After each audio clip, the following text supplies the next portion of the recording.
আজও ৩ জেলার সীমান্ত দিয়ে ৪২ জনকে পুশিন করেছে ভারতীয় সীমান্তরক্ষী বাহিনী বিএসএফ। লালমনিরহাট সীমান্তে ৯ জনকে পুশিনের চেষ্টা ঠেকিয়ে দিয়েছে এলাকাবাসী। ঠাকুরগাঁওয়ের হরিপুরের চাপসার সীমান্তে পুশিনের সময় ২৩ জনকে আটক করে বিজিবি। বান্ডেল থাকলে প্রতি সেনমানিতে টাকা বাঁচবে। বিকাশ সেনমানি বান্ডেল কিনে জিতুন প্রতি লেনদেনে। এদের মধ্যে ৭ জন শিশু এবং ১২ জন নারী।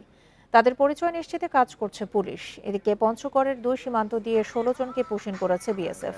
এদের মধ্যে ৪ জন ভারতীয় নাগরিক বলে জানিয়েছে বিজিবি।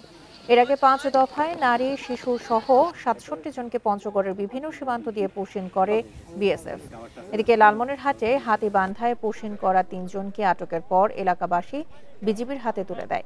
এছাড়া পূর্ব সারডুবি ও ডাঙ্গাপাড়া সীমান্তে ৯ জনকে পুশিনের চেষ্টা ঠেকিয়ে দিয়েছে বিজিবি ও এলাকাবাসী।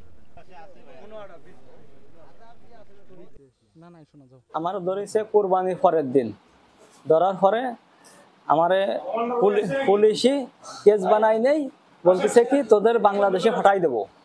বাংলাদেশে ফাটানোর কথা বললে তারপরে তাই পুলিশ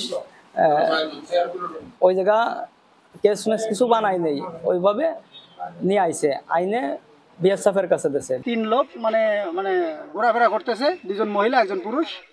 সেই সূত্রে তারা আটক করছে, জিজ্ঞেস করছে যে তাদেরকে মানে ভারত থেকে পার করে দিয়েছে।